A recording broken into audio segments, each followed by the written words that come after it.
سبحان اللہ ما اجمل کا ما حسن کا ما اکمل کا نحمدہ ونصلی علی رسولہ النبی الکریم الامین اما بعد فاعوذ باللہ السمیع العلیم من الشیطان الرجیم بسم اللہ الرحمن الرحیم قال اللہ تبارک و تعالی فی القرآن الحکیم ان اللہ وملائکتہ یصلون علی النبی یا ایہا الذین آمنوا صلوا علیہ وسلموا تسلیما الصلاۃ والسلام علیک یا رسول اللہ الصلاۃ والسلام علیک یا نبی اللہ الصلاۃ والسلام علیک یا شفیع المذنبین وعلی آلک واصحابک یا رحمۃ للعالمین۔ اللہ تبارک و تعالیٰ کی بے حد و حساب حمد و ثنا سرور کونین جان عالم حضرت محمد مصطفیٰ صلی اللہ علیہ وسلم اور آپ کے جمیع آل و اصحاب کی بارگاہ ناز میں انتہائی تعظیم، تکریم، ادب، احترام کے ساتھ درود و سلام کے نذرانوں کے بعد سامعین ذی وقار ہمارے دینی اور یقینی دوستوں، بزرگوں اور بھائیوں، بحمدہ تعالی نبی کریم صلی اللہ علیہ وسلم کی سیرت مبارکہ کے حوالے سے ہمارا تدریسی سلسلہ سیرت رحمت للعالمین کا تسلسل جاری ہے۔ بحمدہ تعالی ہم اپنی پچھلی نشست میں اس سلسلے کی 50 دروس مکمل کر چکے اور آج اسی سلسلے کا 51واں درس آپ کے سامنے لے کر حاضر ہوئے ہیں۔ اللہ تعالیٰ سے دعا ہے کہ ہمیں نبی کریم صلی اللہ علیہ وسلم کی سیرت مبارکہ کے ان دروس کو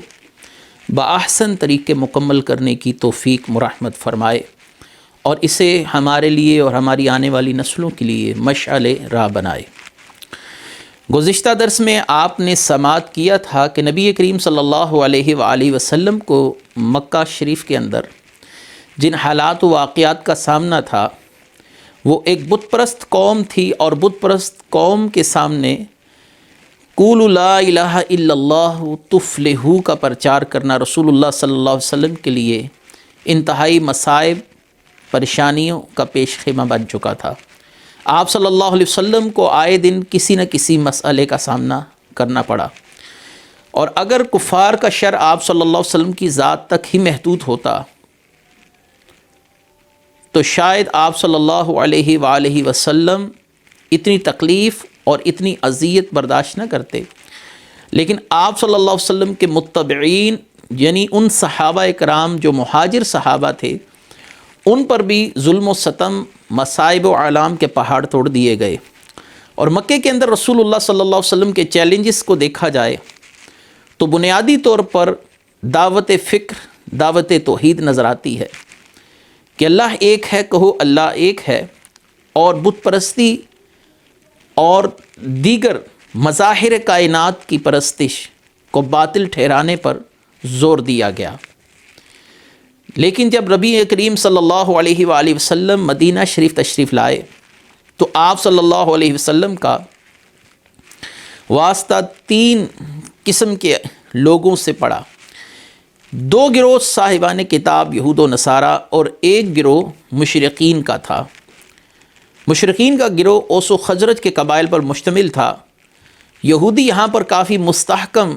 صورتحال میں تھے، صاحب کتاب بھی تھے، اور قدیم رہائشی ہونے کے ساتھ ساتھ مالی طور پر استحکام اور مالی طور پر مضبوطی یہودیوں کے لیے ایک بہت بڑا سہارا تھی۔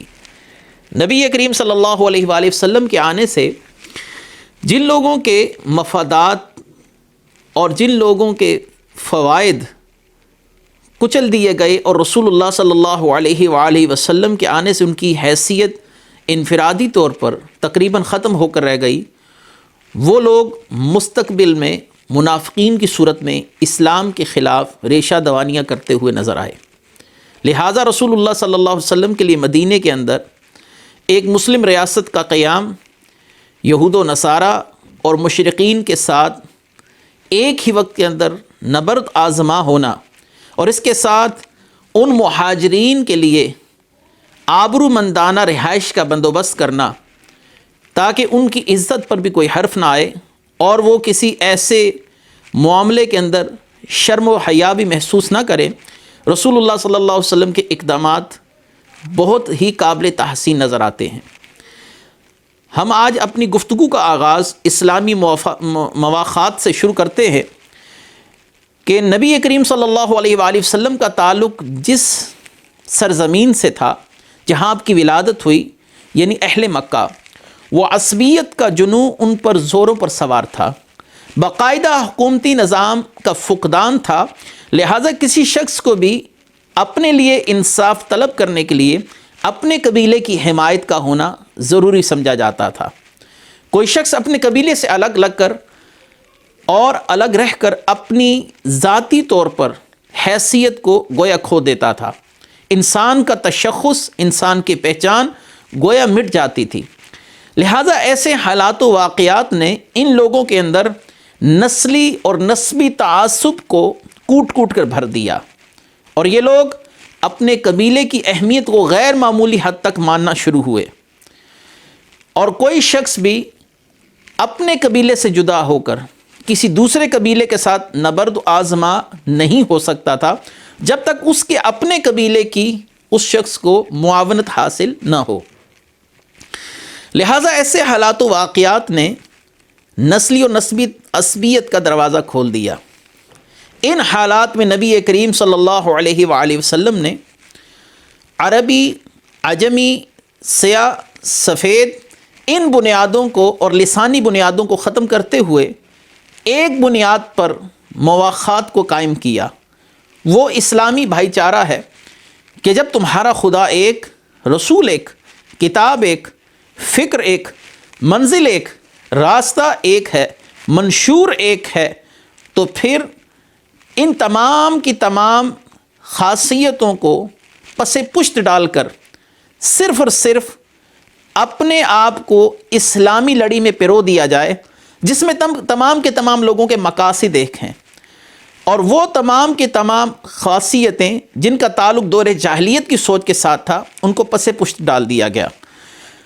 نبی کریم صلی اللہ علیہ وآلہ وسلم کے دست اقدس پر اسلام قبول کرنے والوں کے لیے سب سے بڑا چیلنج اس وقت یہ تھا کہ ان کو اپنے لشکر سے، اپنے گروہ سے، اپنے خاندان سے قطع تعلق کر دیا جاتا تھا، اور اس کے علاوہ قطع تعلقی کے بعد ان پر ظلم و ستم کے پہاڑ بھی توڑ دیے جاتے تھے۔ لہٰذا نبی کریم صلی اللہ علیہ وآلہ وسلم نے اسلامی مواخات کو، یعنی اسلامی بھائی چارے کو انتہائی اہمیت دی تاکہ اپنے لشکر سے، اپنے گروہ سے، اپنے خاندان سے جدا ہونے والوں کے لیے احساس تنہائی اور احساس محرومی کو ختم کیا جا سکے اور ان کو اس گروہ کے ساتھ جوڑ دیا جائے جن کا راستہ، منزل، منشور، کتاب، نبی اور خدا ایک ہے۔ اور یہ رسول اللہ صلی اللہ علیہ وآلہ وسلم کی وہ قابل تحسین کاوش تھی جس کا اثر اقوام عالم میں دیکھا گیا کہ اقوام عالم آج بھی کلمے کی بنیاد پر ایک دوسرے کے ساتھ وابستہ ہیں، لسانی ہو، قومی ہو،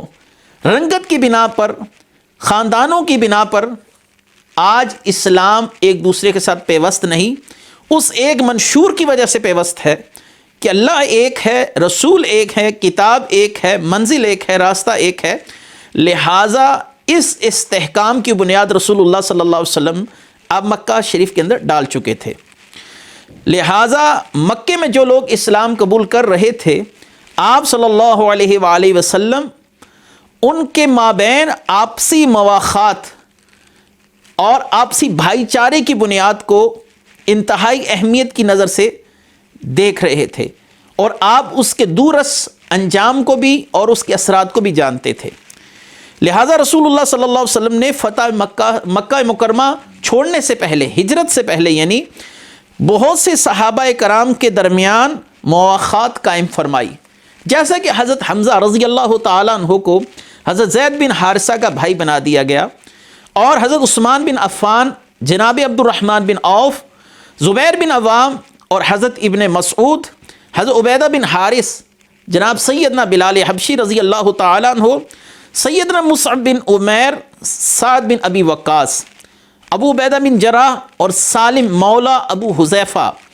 اور سیدنا سعید بن ابو زید حضرت طلحہ بن عبید اللہ کے ساتھ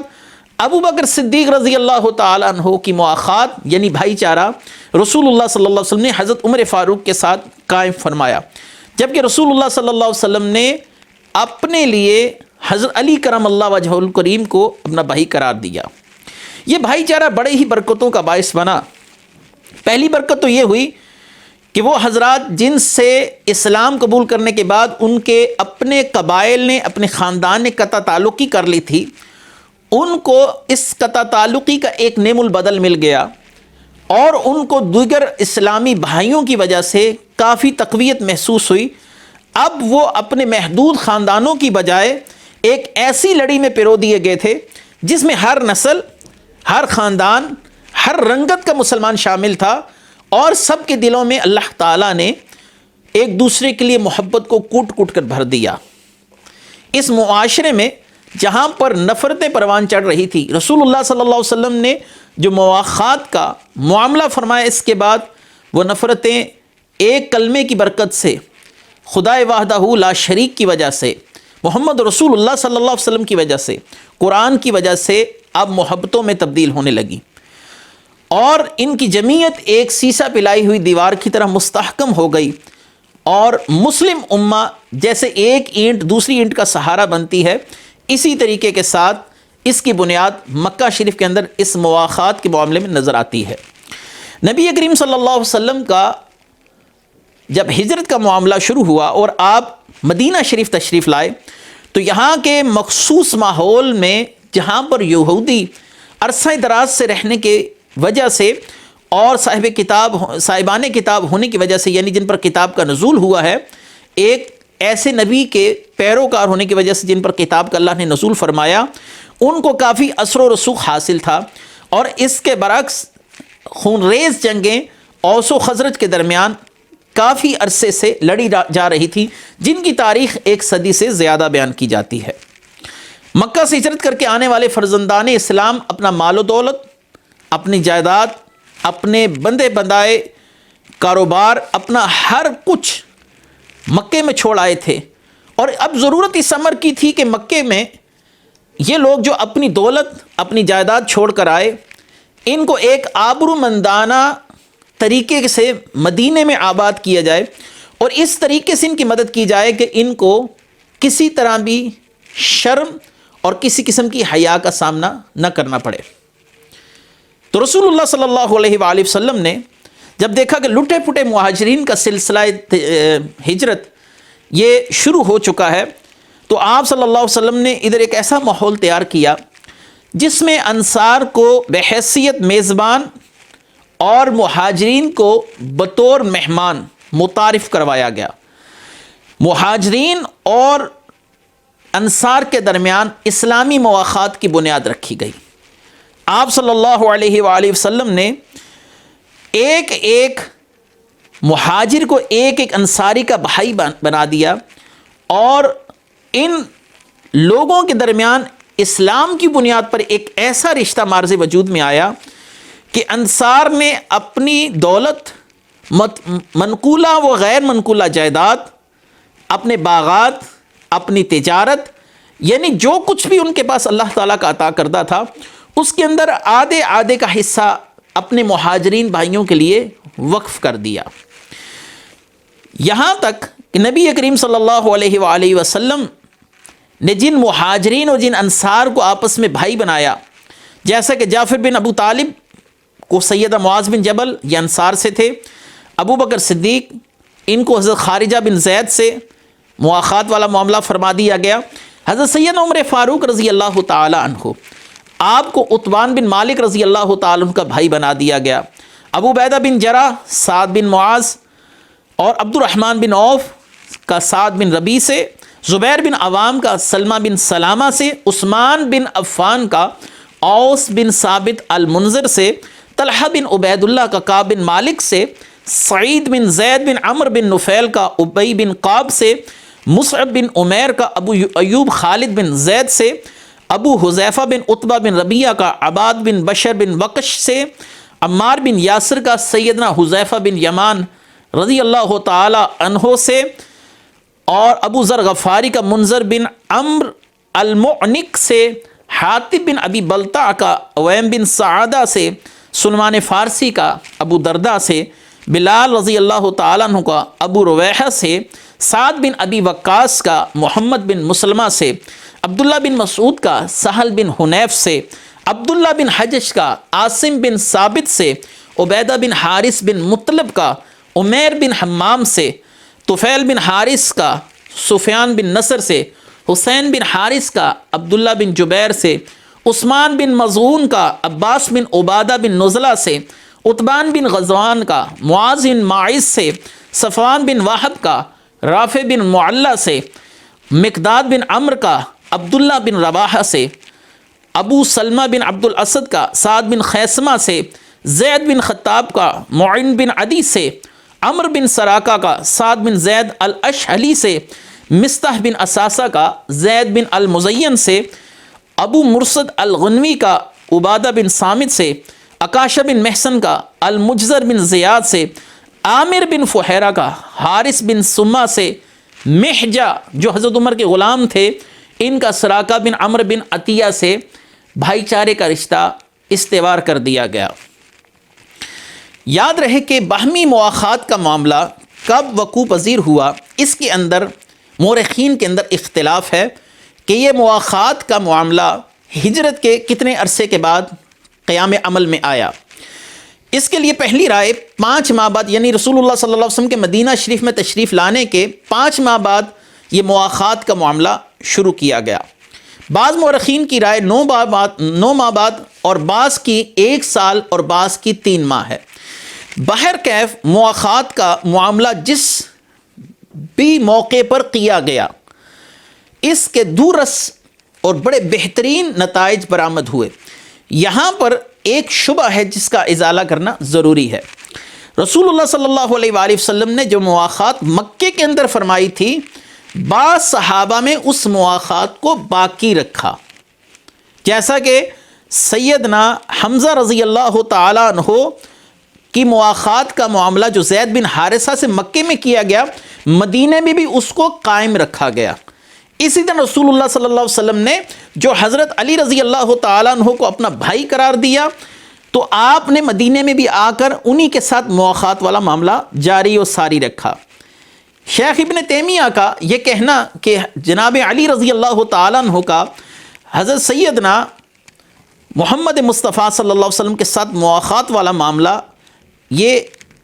کوئی قابل حقیقت تسلیم کرنے والی بات نہیں ہے، یہ قابل تسلیم بات نہیں ہے، کیونکہ 2 مہاجرین میں مواخات کیسے ہو سکتی ہے؟ رسول اللہ صلی اللہ علیہ وسلم بھی ہجرت کر کے آنے والے تھے، اور سیدنا علی کرم اللہ وجہ الکریم بھی۔ تو اس کا جواب یہ ہے کہ رسول اللہ صلی اللہ علیہ وسلم نے مکے کی مواخات کو بھی قائم رکھا اپنے اور حضرت علی کے درمیان میں، اور زید بن حارثہ اور سیدنا حمزہ رضی اللہ تعالیٰ عنہ کے درمیان میں۔ اب دوسرا مسئلہ کہ اس مواخات کا معاملے پر ایک اعتراض یہ بھی اٹھایا جاتا ہے کہ بہت سے صحابہ جن کے نام اس مواخات کے بھائی چارے کے اس سلسلے کے اندر بیان کیے جاتے ہیں، تو ان میں سے بہت سے صحابہ ہجرت مدینہ کے 2 سال کے بعد، کوئی 3 سال کے بعد، کوئی 4 سال کے بعد، اور کوئی 5 سال کے بعد مدینے میں آئے۔ تو یہ مواخات کا معاملہ تو ہجرت مدینہ کے 1 سال کے بعد ہوا، لہٰذا سیدنا سلمان فارسی کی اگر مثال لی جائے تو آپ غزوہ خندق سے کچھ عرصہ پہلے مسلمان ہوئے، تو پھر آپ کا نام مواخات میں کیسے شامل ہے؟ تو یاد رکھیے کہ اس کا جواب مورخین نے یہ دیا کہ رسول اللہ صلی اللہ علیہ وسلم نے یہ مواخات کا معاملہ، یعنی بھائی چارے والا معاملہ، فقط ایک ہی بار نہیں کیا۔ جیسے جیسے لوگ اسلام میں داخل ہو رہے تھے اور مہاجرین ہجرت کر کر مکہ شریف سے مدینہ شریف کی طرف پہنچ رہے تھے، ایسے ہی رسول اللہ صلی اللہ علیہ وسلم ان کے درمیان بھائی چارے کا رشتہ استوار فرماتے جا رہے تھے، لہٰذا ایک ہی وقت میں مواخات نہیں ہوئی۔ اس مواخات کا تعلق رسول اللہ صلی اللہ علیہ وسلم کی اگلی ساری زندگی کے ساتھ بیان کیا جاتا ہے۔ پہلے سال میں جو مہاجرین آئے، جو دوسرے سال میں مہاجرین آئے، جو تیسرے سال میں لوگ مسلمان ہوئے، جو چوتھے سال میں آئے، ایسے ہی یہ سلسلہ چلتا رہا۔ رسول اللہ صلی اللہ علیہ وآلہ وسلم نے یہ رشتہ مواخات محض ایک بار نہیں فرمایا بلکہ اس کا تسلسل جاری و ساری رہا۔ اس سے وہ سوال بھی رفع ہو گیا کہ جب مواخات کا معاملہ ہجرت کے 3 ماہ بعد یا 1 سال بعد یا 9 ماہ بعد جو بھی مورخین کی رائے ہے اس کے مطابق کیا گیا تو بعد میں آنے والوں کے ساتھ مواخات کا معاملہ کیوں کر صحیح قرار پائے گا، اس کا جواب بھی دے دیا گیا۔ اب یہاں پر مواخات کے معاملے سے جو ہمیں فوائد حاصل ہوتے نظر آئے اس پر اپنے غور و فکر سے ہم نتائج مستنبط کرتے ہیں کہ اس کا فائدہ اس معاشرے کے اندر کیا نظر آیا اور مورخین نے ان فوائد کو کیسے ہمارے سامنے بیان کیا۔ اس حکیمانہ حکمت عملی سے مسلم جماعت جو مختلف عناصر مختلف گروہوں کا مجموعہ تھی، بعض لوگ جو یہودیوں سے مسلمان ہوئے اور بعض لوگ جو اوس و خزرج سے اسلام میں داخل ہوئے اور بعض لوگ جو مظاہر کائنات کی پرستش کرنے والے لوگ تھے، جب وہ ایک اسلامی لڑی کے اندر پرو دیے گئے تو ان سب کو ایک امت میں تبدیل کر دیا گیا۔ اب ان سب کا نفع ایک، سب کا نقصان ایک پر حملہ تمام پر حملہ تصور ہوتا تھا، ایک کی فتح سب کی فتح تصور ہوتی تھی، ایک کی شکست سب کی شکست۔ محبت اور پیار کے ایسے رشتے میں سب کو پرو دیا گیا کہ ان میں مغایرت کا یعنی غیریت کا، ایک دوسرے سے جدائیت کا کوئی جرثومہ باقی نہیں رہا، کیونکہ اب منشور ایک تھا، خدا ایک، نبی ایک، راستہ ایک، منزل ایک ہو چکی تھی۔ لہٰذا تمام کے تمام صحابہ میں جو مواخات کا تعلق قائم کیا گیا وہ اپنے خونی رشتوں سے بھی بڑھ گیا، کیونکہ یہ تعلق اللہ رسول کی محبت کی وجہ سے تھا۔ تمام کے تمام لوگوں کے مفادات ایک تھے، اللہ تبارک و تعالیٰ کی رضا کے طالب تھے۔ لہٰذا اب جو معاملات اس مقام پر نظر آئے کہ قربانیوں کی وہ اعلیٰ مثالیں، جانثاری کی وہ اعلیٰ مثالیں، ایثار کا جذبہ جو اس مقام پر نظر آیا، اس کی میں 2 مثالیں آپ کے سامنے پیش کرتا چلتا ہوں کہ وہ لوگ جو ایک دوسرے کے ساتھ دست و گریبان تھے، رسول اللہ صلی اللہ علیہ وسلم کی حکمت عملی کے بعد، اب کلمہ پڑھنے کے بعد جب ایک اسلامی اخوت کے رشتے میں ان کو پرو دیا گیا تو اب آپس میں وہ ایک دوسرے کے ساتھ کس طریقے کے ساتھ ایثار و قربانی کے ساتھ پیش آ رہی ہیں۔ بخاری شریف کی حدیث امام احمد بن حنبل نے بھی اس کو روایت کیا، امام مسلم نے بھی اپنی صحیح میں اس کو روایت کیا۔ حضرت انس بن مالک رضی اللہ تعالیٰ عنہ فرماتے ہیں کہ عبد الرحمن بن عوف جب ہجرت کر مدینہ پہنچے تو رسول اللہ صلی اللہ علیہ وسلم نے ان کی مواخات کا معاملہ سعد بن ربیع انصاری رضی اللہ تعالیٰ عنہ کے ساتھ فرما دیا، یعنی عبد الرحمن بن عوف کو سعد بن ربیع رضی اللہ تعالیٰ عنہ کا بھائی بنا دیا گیا۔ حضرت سعد نے اپنے اسلامی بھائی عبد الرحمن بن عوف کو کہا کہ تم میرے بھائی ہو، میں سب اہل مدینہ سے زیادہ مالدار ہوں، آپ میری ہر چیز کو نصف نصف کر دیں، میری منقولہ غیر منقولہ جائیداد میں آپ برابر کے شریک ہیں، آپ آدھی جائیداد کے مالک ہیں، جتنی کا میں مالک ہوں اتنی ہی کہ آپ مالک ہیں، کیونکہ آپ کو رسول اللہ صلی اللہ علیہ وسلم نے میرا بھائی بنایا ہے۔ ایک نصف خود لے لیں، دوسرا نصف مجھے دے دیں، نیز یہ کہ میری 2 ازواج ہیں، اگر ان میں سے کوئی آپ کو پسند ہو تو میں ایک کو طلاق دیتا ہوں اور وہ عدت کاٹ کر آپ کے نکاح میں آ جائے گی۔ عبد الرحمن بن عوف اپنے انصاری بھائی کے اس ایثار کے جذبے سے انتہائی متاثر ہوئے اور انہیں دعائیں دیتے ہوئے بولے کہ اے میرے بھائی، اللہ تعالیٰ آپ کے مال، اہل و عیال میں برکتیں عطا فرمائے، بس آپ مجھے بازار کا راستہ دکھا دیجئے، میں خود کاروبار کرنا چاہوں گا تاکہ زیادہ دیر تک آپ پر بوجھ نہ بنا رہوں۔ مہاجرین جو بڑے غیور تھے وہ بھی یہ چاہتے تھے کہ ہم اپنے انصار بھائیوں پر زیادہ دیر بوجھ نہ بنے رہیں، لیکن حالات اب کچھ ایسے تھے کہ رسول اللہ صلی اللہ علیہ وسلم کے حکم کے سامنے انہیں سر خم تسلیم کرنا پڑا، اور حالات کچھ ایسے بن چکے تھے کہ وہ اپنا سب کچھ مکے میں چھوڑ کر مدینے میں آ چکے تھے۔ مدینے میں آنے کے بعد ان کو ایک مضبوط سہارے کی ضرورت پڑی، اور یہ وہ سہارا تھا جو دل و جان سے رسول اللہ صلی اللہ علیہ وسلم کے حکم پر ان پر جان لٹانے تک کے لیے تیار تھا۔ تو لہٰذا انس بن مالک رضی اللہ تعالیٰ عنہ فرماتے ہیں کہ عبد الرحمن بن عوف نے بازار جا کر اپنا از خود کاروبار شروع کیا، اور ایک دفعہ نبی کریم صلی اللہ علیہ وسلم نے ان کے کپڑوں پر زعفران کے چھینٹے دیکھے تو آپ صلی اللہ علیہ وسلم نے فرمایا محیم، یعنی یہ رنگ کیسا چھڑکا ہے؟ عرض کی یا رسول اللہ صلی اللہ علیہ وسلم، میں نے ایک خاتون سے شادی کی ہے اور حضور صلی اللہ علیہ وسلم نے دریافت کیا اس کو مہر کیا دیا؟ عرض کی کھجور کی گٹھلی کے برابر سونا دیا ہے۔ یہ انہوں نے از خود کمایا تھا، کھجور کی گٹھلی جتنا سونا۔ رحمت عالم نے فرمایا کہ ولیمہ کرو خواہ ایک بھیڑ ہی کیوں نہ ہو۔ لہٰذا عبد الرحمن بن عوف اور سعد بن ربیع انصاری کے درمیان جو مواخات کا معاملہ تھا، اس کی ایک مثال میں آپ کو صحیح بخاری سے دے چکا، اور ایک اور مثال جو صحیح بخاری میں امام بخاری رحمۃ اللہ علیہ نے روایت کی۔ ایک دفعہ انصار نبی کریم صلی اللہ علیہ وسلم کی بارگاہ میں حاضر ہوئے، یا رسول اللہ ہمارے نخلستانوں کو ہمارے اور ہمارے مہاجر بھائیوں کے درمیان برابر تقسیم کر دیجئے۔ تو آپ صلی اللہ علیہ وآلہ وسلم نے فرمایا کہ تم انہیں ان نخلستانوں سے حاصل ہونے والے پھل میں آدھے کا مالک کرو، اپنی اراضی اپنی جائیداد میں ان کو آدھے کا شریک نہ کرو، جو اس سے آنے والی آمدن ہے اس میں سے آدھا ان کو دو۔ لہٰذا انصار کی جذبہ خیر سگالی کی اس سے بڑھ کر مثال کیا ہوگی کہ اپنی جائیداد میں سے آدھا حصہ دینے کے لیے نبی کریم صلی اللہ علیہ وسلم سے عرض کر رہے ہیں، اور رسول اللہ صلی اللہ علیہ وسلم نے فرمایا اس سے آنے والے مال پر، اس سے آنے والے پھلوں پر ان کو آدھا حصہ دو۔ انصار یک لخت بولے سمعنا و اطعنا، ہم نے سنا اور اس کی اطاعت کی، ہم آپ کا حکم تسلیم کرتے ہیں۔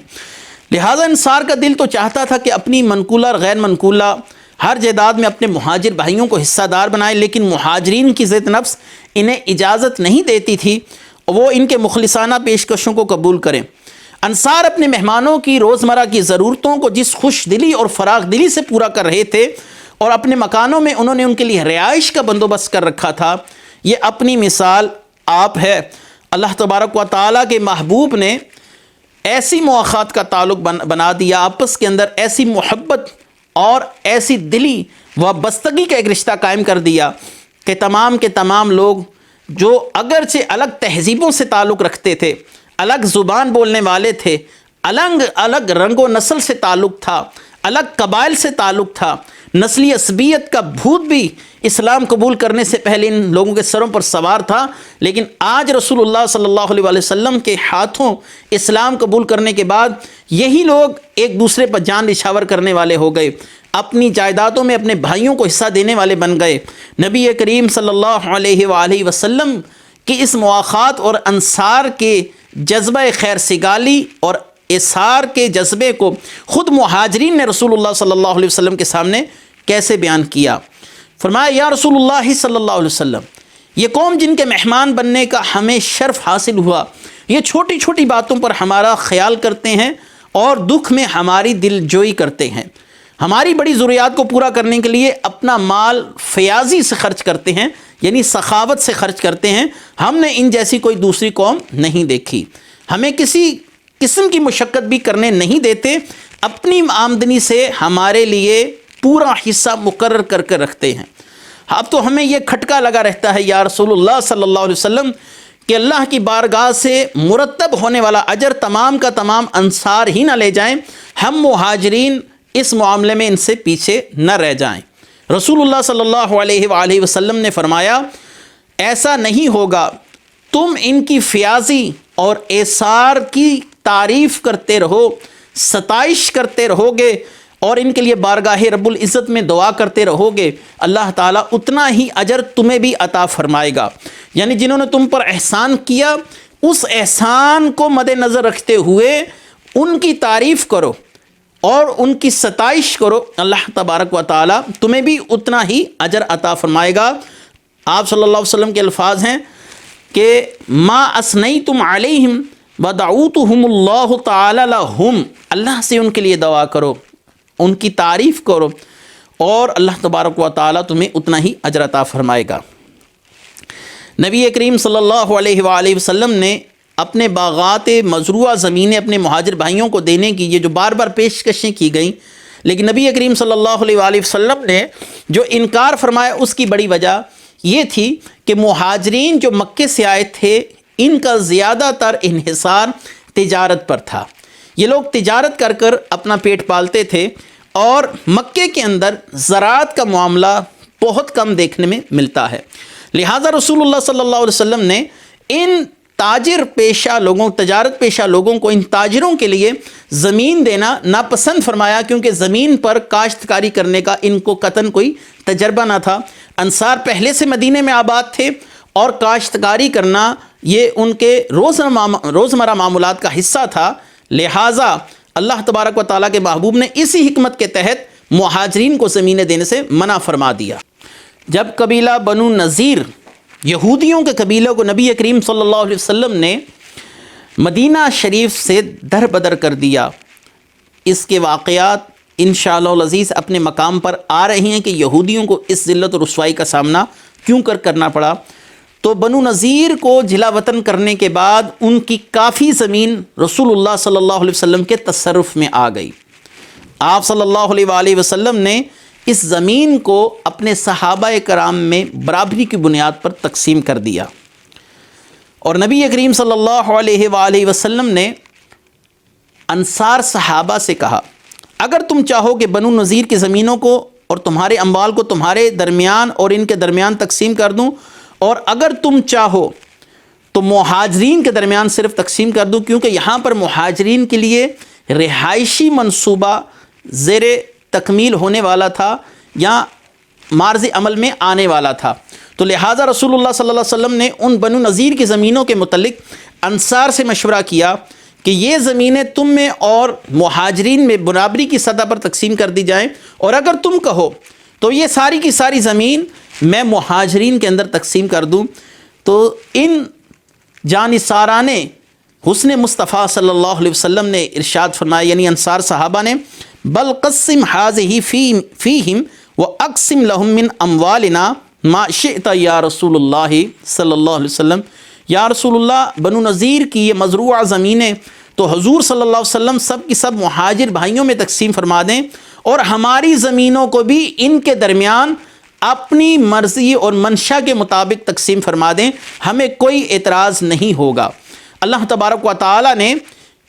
مہاجرین اور انصار کے درمیان یہ جو محبت تھی، اور انصار نے اپنی زمینیں تک دینے کے لیے رسول اللہ صلی اللہ علیہ وسلم کی بارگاہ میں درخواست کر دی، اور بنو نذیر کی جو زمین تھی اس کو بھی مہاجرین میں تقسیم کرنے کے لیے درخواست کی۔ اللہ تبارک و تعالیٰ نے اس ایثار اور جذبہ قربانی کے متعلق جو انصار میں تھا، اللہ تعالیٰ نے فرمایا وَيُؤْثِرُونَ عَلَىٰ أَنفُسِهِمْ وَلَوْ كَانَ بِهِمْ خَصَاصَةٌ، اور ترجیح دیتے ہیں اپنے آپ پر اگرچہ خود انہیں اس چیز کی شدید حاجت ہو۔ یعنی انصار کو اگرچہ اس زمین کی حاجت بھی تھی، اس سے وہ زراعت کا معاملہ چلا رہے تھے جو ان کا سب سے بڑا ذریعہ کفالت تھا، لیکن اللہ تبارک و تعالیٰ کے محبوب کی محبت میں اور اپنے مہاجر بھائیوں کی محبت میں انہوں نے اپنی زمینیں بھی قربان کرنے سے کسی قسم کا دریغ نہیں کیا۔ ان پیشن گوئیوں کا سلسلہ جاری رہا، لیکن مہاجرین نے اپنے انصار بھائیوں پر بوجھ بننا پسند نہ کیا، ہر ایک اپنے ذوق کے مطابق کاروبار کرنا شروع کر چکا تھا۔ عبد الرحمن بن عوف کا تو ہم پہلے عرض کر چکے کہ انہوں نے اپنا کاروبار شروع کر دیا، ایسے ہی حضرت ابو بکر صدیق رضی اللہ تعالی انہوں نے کپڑے کا کاروبار مدینہ کے اندر آ کر شروع کیا، اور کوشش یہ کی کہ میں اپنے مہاجر انصار بھائی پر بوجھ نہ بن سکوں۔ اور اس کے علاوہ عبد الرحمن بن عوف کے کاروبار میں اللہ تبارک و تعالیٰ نے اتنی برکت عطا فرمائی کہ سیدہ عائشہ فرماتی ہیں کہ ایک دفعہ میں مدینہ شریف میں اپنے گھر میں تھی تو مجھے شور و غل کی آواز سنائی دی۔ حضرت عائشہ نے فرمایا یہ شور و غل کیسا ہے؟ تو بتایا گیا کہ عبد الرحمن بن عوف کے 500 اونٹ سامان تجارت سے لدے ہوئے مدینہ طیبہ کی منڈی میں پہنچے ہیں، لوگ سامان خریدنے کے لیے بھاگے جا رہے ہیں۔ عبد الرحمن بن عوف نے اس سارے سامان کو اللہ تعالیٰ کی راہ میں صدقہ کر دیا۔ بنو نذیر قبیلہ کی متروکہ اراضی سے جو قطع زمین حصے میں آپ کو ملا، آپ نے 40,000 دینار میں فروخت کر کر وہ زمین ازواج مطہرات کے لیے وقف فرما دی۔ یہ وہ جذبہ تھا جس کی تعریف قرآن کریم نے رحماء بینہم کہہ کر کی کہ صحابہ آپس میں رحم دل اور شفیق ہیں، اور ایک دوسرے کے ساتھ یوں جڑے ہوئے ہیں جیسے ایک دیوار کے اندر اینٹیں ایک دوسرے کے ساتھ جڑی ہیں۔ رسول اللہ صلی اللہ علیہ وسلم نے فرمایا کہ مسلمان تمام کے تمام ایک جسم کے حصے کی مانند ہیں، اگر ایک حصے کو تکلیف پہنچے تو تمام جسم تکلیف محسوس کرتا ہے۔ اس کی عملی صورت کا پہلا مصداق صحابہ کرام رضوان اللہ تعالی علیہم اجمعین تھے، جو ایک سے بڑھ کر ایک اسلام کی خاطر قربانیاں دیتے ہوئے نظر آ رہے تھے۔ سعید بن مسیب رضی اللہ تعالیٰ عنہ جو تابعی کبیر ہیں، جنہوں نے صحابہ کی زیارت کی، فرماتے ہیں کہ حضرت عثمان کو منبر پر خطبہ دیتے ہوئے سنا فرما رہے تھے کہ میں یہودیوں کے ایک قبیلے بنو قینقاع سے کھجوریں خرید کر اس نفع پر فروخت کر رہا تھا کہ اس سے مجھے کچھ نہ کچھ حاصل ہو رہا تھا۔ حضور صلی اللہ علیہ وسلم کو جب یہ خبر پہنچی تو آپ نے فرمایا، اے عثمان، کھجوریں خرید کر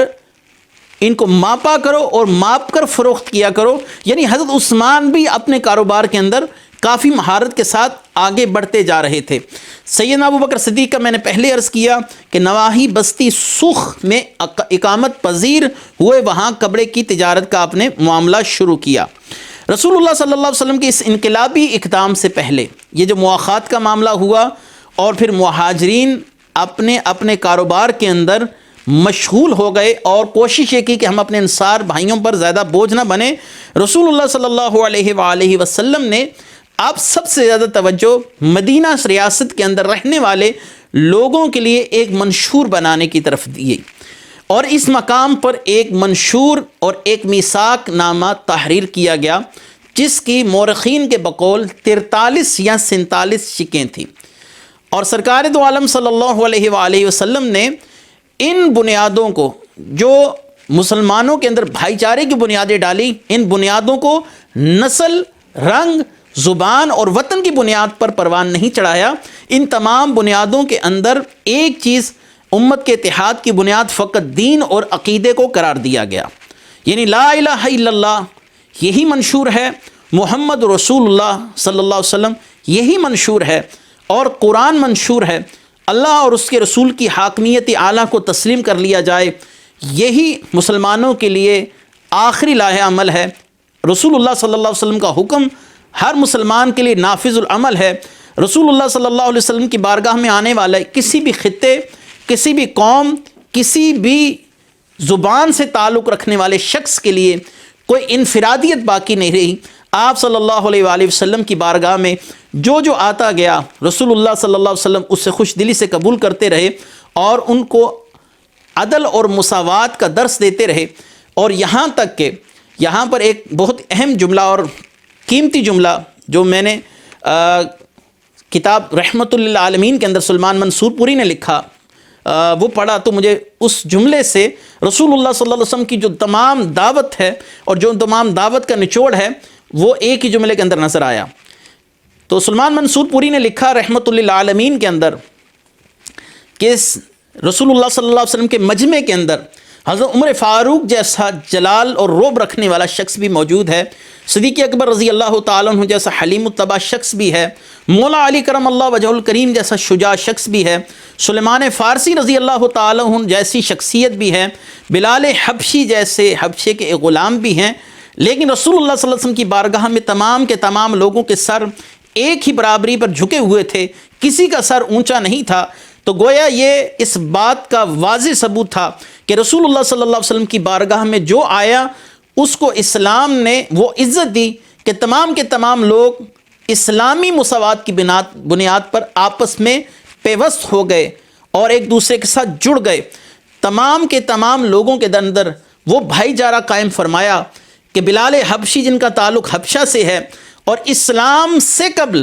جن کو حقارت کی نگاہ سے دیکھا جا رہا ہے، آج رسول اللہ صلی اللہ علیہ وسلم کی غلامی میں ہیں، اور حضرت عمر فاروق رضی اللہ تعالیٰ عنہ بڑے ادب کے ساتھ،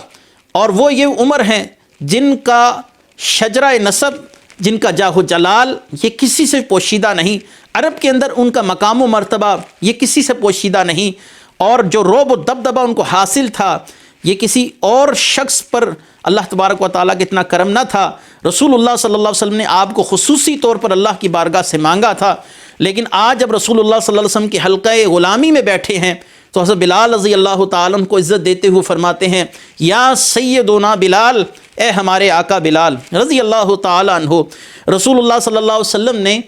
آگے چل کر اجتماعی، اقتصادی، سیاسی اور دفاعی تنظیمات کے متعلق کافی غور و فکر فرما کر مختلف مراحل پر ان معاملات کو بھی برسرِ پیکار لایا، اور ان تمام معاملات کو اپنی اپنی جگہ پر انتہائی مستحکم حالت میں قائم کیا۔ انشاءاللہ العزیز میثاق مدینہ پر ہم اگلے درس کے اندر گفتگو کریں گے۔ اس میثاق مدینہ کے اندر وہ کون سی شکیں تھیں جن کی وجہ سے یہودیوں کو بھی مسلمانوں کے ساتھ کس طریقے سے رہنا پڑا کہ اب وہ اسلام کے خلاف کسی قسم کی سازش نہ کر سکے، اور جن لوگوں نے سازش کرنے کی جرت کی ان لوگوں کو در بدر کر دیا گیا، بعض کو موت کے گھاٹ اتار دیا گیا۔ انشاءاللہ العزیز اس کی تفصیل ہم اپنے اگلے درس میں لے کر پیش ہوں گے۔ وآخر دعوانا ان الحمد للہ رب العالمین۔ سبحان اللہ